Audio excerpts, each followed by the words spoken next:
नमस्कार, ओपन न्यूजमा स्वागत छ। सुरु गरौँ सप्तरीमा मोटरसाइकल दुर्घटना भएको प्रसङ्गबाट। सप्तरीमा आज बिहान मोटरसाइकल दुर्घटनामा परि एकजनाको मृत्यु भएको छ। मृत्यु हुनेमा सप्तकोशी नगरपालिका 1 नयाँ बजार बस्ने 35 वर्षीय राजेश शर्मा रहेको प्रहरले जानकारी दिए। कञ्चनपुरबाट फतेहपुरतर्फ जाँदै गरेको को 33 प 527 नम्बरको मोटरसाइकल सप्तकोशी नगरपालिका 5 स्थित गङ्गाजली टोलमा दुर्घटना भएको थियो।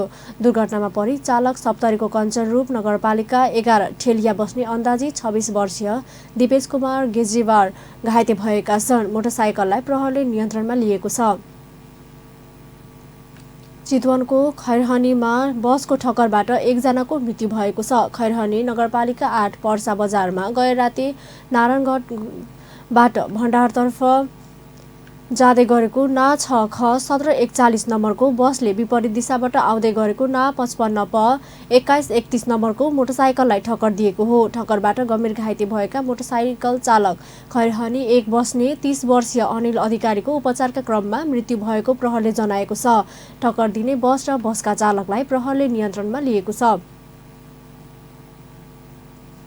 जीपबाट खसेर एकजनाको मृत्यु भएको छ। मृत्यु हुनेमा पाटन नगरपालिका 7 किम्तोलीका 15 वर्षीय सुभाष चन्द्र रहेको प्रहरले जनाएको छ। आइतबार किम्तोलीबाट डडेलधुरातर्फ जाँदै गरेको म1 ज 168 नम्बरको जीपमा सवार चन्द्रशेखर घाइते भएका छन्। उनको सोमबार मृत्यु भएको हो। जीपको पछाडि झुन्डिएर यात्रा गरिरहेका चन्द्रशेखर घाइते भएका थिए।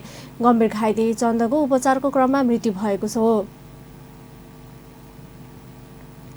मोरङको पथरी शनिश्चरी नगरपालिका 5 कोठेबारीमा दीपावली गर्न बालेका दियोबाट घर जल्दा 4 वर्षीय बालकको मृत्यु भएको छ। आइतबार राति कोठेबारीका युवराज गिरीको घरमा आगलागी हुँदा उनका 4 वर्षीय छोरा युसनको मृत्यु भएको मोरङ प्रहरले जनाएको छ।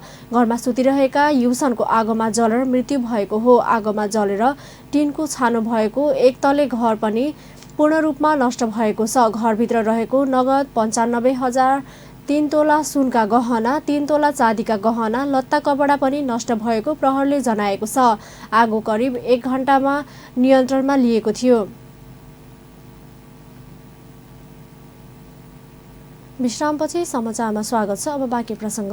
यमपञ्चक अर्थात् तिहारको चौथो दिन आज गाई गोवर्धन गोरुको पूजाआजा गरी मनाइँदैछ। गाईलाई पवित्र मानी पूजा गर्ने वैदिक सनातन कालदेखिको विधि हो। गाईले दिने दुध आमाले खुवाएको दुध जत्तिकै पौष्टिक हुने भएकाले गाईलाई गौमाता भनी सम्मान गरिन्छ। स्थानीय जातका गाईमा हुने जुरोले सूर्य र चन्द्रमाबाट ऊर्जा लिई दुध गहुँत र गोबरका माध्यमबाट मानिसमा शक्ति दिने भएकाले गाईको महत्त्व छ भनी आधुनिक विज्ञानले पनि प्रमाणित गरेको छ। गाईको पूजा गरी आजका दिन मिठा मिठा परिकार खान दिएमा गाईबाट पाइने शुद्धता सधैँ प्राप्त हुने धार्मिक विश्वास छ। नेपालका कतिपय भाग र केही समुदायमा कार्तिक शुक्ल औँसीकै दिनमा गाई पूजा गर्ने परम्परा रहेको पनि औँसीको अन्त्य र प्रतिपदाको रूपमा सुरुमा गाई पूजा गर्नुपर्ने शास्त्रीय मान्यता रहेको नेपाल पञ्चाङ्ग निर्णायक समितिका अध्यक्ष एवं धर्मशास्त्रविद प्राचार्य डाक्टर रामचन्द्र गौतमले जानकारी दिए।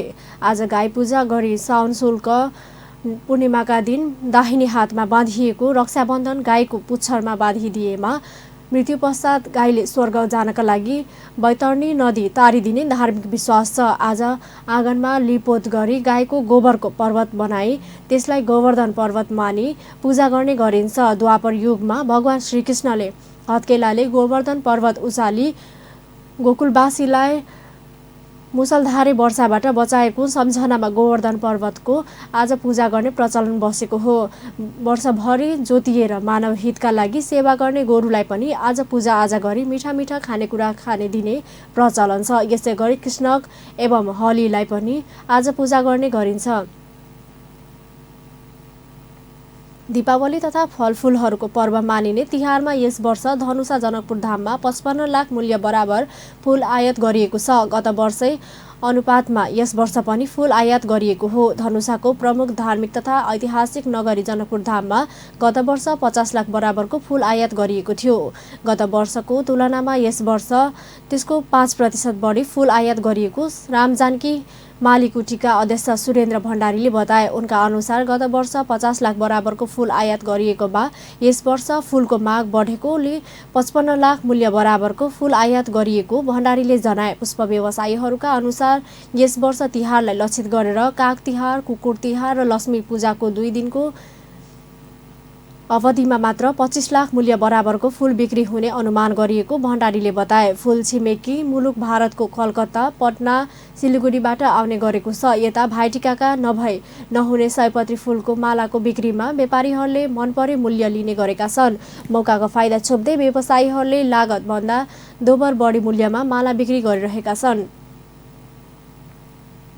आज महपूजा नेवार समुदायद्वारा परम्परागत अनुसार विविध कार्यक्रम गरी मनाइँदैछ। नेवार समुदायले परिवारका सबै सदस्य भेला भएर महपूजा गर्ने चलन छ। नेवारी भाषामा मह भनेको शरीर हो। सम्पूर्ण नेवार समुदायद्वारा मनाइने महपूजा नेपाली पर्वमध्ये विशेष पर्वको रूपमा रहिआएको छ। आफ्नो शरीरलाई परमात्मा मानेर आफूले आफूलाई आराधना गरी शरीरभित्रको चेतनालाई पूजा गर्ने यस वर्षको दार्शनिक पक्ष छ।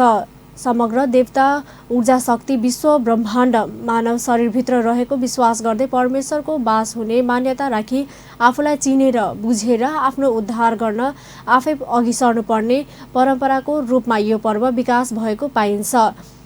किम्वदन्ती अनुसार परापूर्व कालमा नेवार समुदायमा ठूलो दैवी प्रकोप परेको थियो। त्यसबाट धेरै मानिसको क्षति हुन गएकाले त्यसपछि जीवित रहेका मानिसले आत्मसुरक्षाका लागि शरीरको पूजा गर्ने परम्परा प्रचलनमा ल्याएको विश्वास छ। प्रत्येक वर्ष नेपाल सम्वत अनुसार कार्तिक शुक्ल पक्ष प्रतिपदा तिथिमा नेवार परिवारमा परिवारको मुलीले परिवारका सबै सदस्यहरूको पूजा गरी हाँस वा कुखुराको फूल सगुन चढाइन्छ। शरीरमा शान्ति नभएसम्म आत्मा शान्ति नहुने भएकाले महपूजाको दिन शरीरलाई तान्त्रिक विधिबाट पूजा गरिन्छ। नेपाली काङ्ग्रेस सभापति शेरबहादुर देउवाले नेपाल अत्यन्तै अप्ठ्यारो अवस्थामा रहेको बताउनु भएको छ। सोमबार नेपाली काङ्ग्रेस जिल्ला कार्य समिति भक्तपुरले आयोजना गरेको शुभकामना आदान प्रदान कार्यक्रममा सभापति देउवाले सो कुरा बताउनु भएको हो। उहाँले कुनै पनि व्यक्तिलाई जग्गा जमिन अत्यन्तै प्यारो हुने भन्दै खेती नगरको बहाना बनाएर व्यक्तिको जमिन हडप्न सरकार आफै लागि परेको आरोप लगाउनुभयो। महँगी बढेको र भ्रष्टाचार बढेकोमा जनता आक्रान्ति भएको भन्दै उहाँले यसको जवाब सरकारले दिनुपर्ने देउवाको भनाइ छ। उहाँले आगामी मङ्सिर 14 गते हुने उपनिर्वाचनमा वर्तमान सरकारको विकल्पका रूपमा काङ्ग्रेस उम्मेदवारलाई विजयी गराउन आग्रह पनि गर्नुभयो। काठमाडौँको सञ्चारग्राम स्थित त्रिमूर्ति निकेतनमा काव्य सभा आयोजना गरिएको छ। महाकवि लक्ष्मीप्रसाद देवकोटाको 111औं जन्मजयन्तीको अवसर पारेर सोमबार काठमाडौँको सञ्चारग्राम स्थित महाकवि देवकोटा, कवि शिरोमणि लेखनाथ पौड्याल र नाट्य सम्राट बालकृष्ण समको शालिग अगाडि उभिएर साहित्यकारहरूले आफ्ना साहित्यका रचना वाचन गरेका हुन्। त्रिमूर्ति निकेतनले हरेक वर्ष महाकवि देवकोटाको जन्मजयन्तीको अवसरमा तिहार सो काव्य सभा आयोजना गर्दै आएको छ। काव्य सभामा महाकवि देवकोटाको कृतित्व र व्यक्तित्वमाथि प्रकाश हुने खालका रचनाहरू वाचन गरिएका थिए। आशाको बिउ रोपेर हे देश तिमीसँग बाँच्न चाहन्छु, तिमीसँग मर्न चाहन्छु। जीवनको दोबाटोहरूमा पाइला चाल्दै हे देश तिमीसँग हिँड्न मन छ। खोलाको नियति नदी र सागरमा डुबुल्की मार्दै तिम्रो पछि पछि दौडिरहने मन छ। खबरदार देशलाई नजिस्काओ, एक दिन तिम्रो धरातल नरहन सक्छ। खबरदार देशलाई नजिस्काओ, एक दिन तिम्रो धरातल नरहन सक्छ। जीवनका छेडहरू बाधा पुर्याउँदै मेरो गतिसँग हुन्छ, मेरो देशको माटो मेरो गतिसित हुन्छ।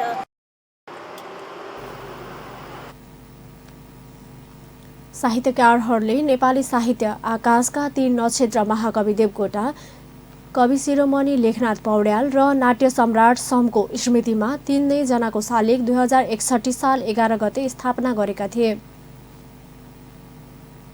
सरकारले सर्वसाधारणको गुनासो सुन्न सञ्चालनमा ल्याइएको गुनासो व्यवस्थापन प्रणाली हेलो सरकारमा 1000 भन्दा बढी जनगुनासोको चाङ लागेका छन्। हेलो सरकारी शाखा अधिकृत हरिकला आचार्यले विभिन्न सामाजिक सञ्जाल मार्फत चालु आर्थिक वर्षको हालसम्ममा जम्मा 1087 वटा गुनासो हेलो सरकारमा आएको जानकारी दिनुभएको हो। त्यसमध्ये 156वटा जनगुनासो मात्रै सम्बोधन गरिएको छ। 328वटा गुनासो भने अध्ययनको प्रक्रियामा रहेका छन्। ती गुनासोहरू सम्बन्धित निकायमा फरवार्ड गरिएको पनि हेलो सरकारको शाखा अधिकृत आचार्यले बताउनुभयो। नभएको अवस्था छ। नयाँ पोर्टल सञ्चालन भएदेखिको गुनासोको कार्यान्वयनको अवस्था हेर्दाखेरि अहिले टोटल कुल प्राप्त गुनासो 1087वटा छ हैन।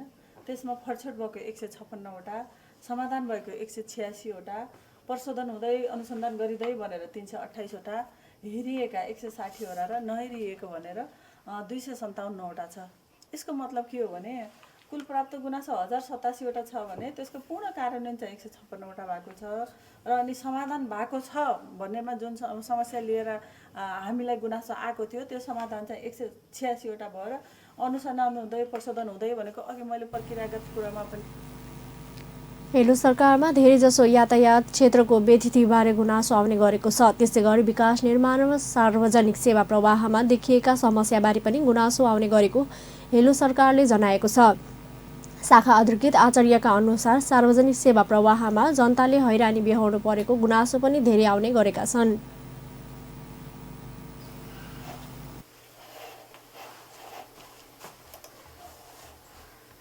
क्षेत्रमा भएका गुनासाहरू त्यस्तै गरी सार्वजनिक सेवा प्रवाहमा जनताले भोगेका कठिनाइसँग सम्बन्धित गुनासाहरू र अर्को कुरा भनेको जुन डे टु डे कुनै पनि घटना परिघटना घट्छ हैन। जस्तो सडक दुर्घटना हुन्छ, त्यसै गरी कुनै पनि नेपालमै भने विभिन्न कार्यक्रमहरू हुन्छन्। त्यस्ता विषयलाई लिएर पनि नकारात्मक सकारात्मक दुवै किसिमका विषयवस्तुहरूलाई गुनासोको रूपमा विभिन्न सामाजिक सञ्जाल मार्फत हामीलाई प्रेषित गरियो। सरकारले जनताको गुनासो तत्काल सम्बोधन हुने गरी प्रधानमन्त्री तथा मन्त्री परिषद कार्यालय मार्फत रहने गरी सो गुनासो सम्बोधन गर्न हेलो सरकार गुनासो व्यवस्थापन प्रणाली सञ्चालनमा ल्याएको हो।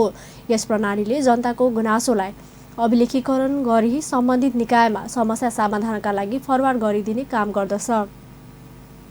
वैदेशिक रोजगारमा गएका अधिकांश नेपालीहरूले श्रम सम्झौता अनुसार पारिश्रमिक नपाएपछि मारमा परेका छन्। नेपाल सरकारले वैदेशिक रोजगारी गएका नेपालीहरूको गुनासो सम्बोधन गर्न स्थापना गरेको श्रम रोजगार तथा सामाजिक सुरक्षा मन्त्रालय अन्तर्गतको कल सेन्टरमा श्रम सम्झौता अनुसार पारिश्रमिक नै नपाएको गुनासो धेरैजसोले गर्ने गरेको जानकारी गराएको हो। त्यसैगरी श्रम सम्झौता अनुसार काम नै पाउनेहरूको पनि गुनासो धेरै आउने गरेको कल सेन्टरकी टिम लिडर निशिता लुइटेलले जानकारी दिनुभयो। बढी गुनासो भनेको त्यही हो, यताबाट नबुझिकन धेरै जाने प्लस अनि उहाँ गइसके पछाडि अब यता एउटा काम भनेको हुन्छ मेन पावरले, उहाँ पुग्दाखेरि अर्कै काम गर्नु परिरहेको हुन्छ हैन।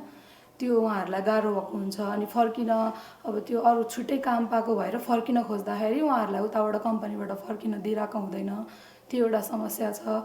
त्यस पछाडि भनेको अर्को स्यालेरी नपाएको, अब यहाँ एउटा 800 भनेर गइरहनु भएको हुन्छ, उहाँ पुग्दाखेरि अनि प्लस ओभर टाइम पनि भनेर गएको हुन्छ, ओभर टाइम हुँदैन, स्यालेरी पनि उहाँहरूले भनेको भन्दा कम हुन्छ। त्यस्तो गुनासोहरू चाहिँ बढी आएको छ। गुनासोहरू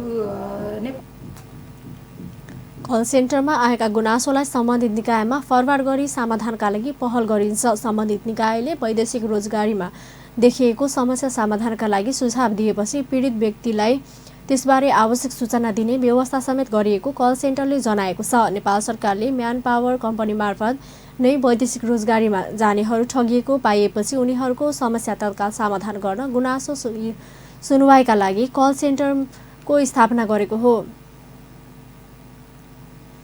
हस्त अपन न्युज अहिलेलाई यति नै। पल पल खबर तेज नजर हेर्दै रहनुहोला अपन टेलिभिजन। नमस्कार।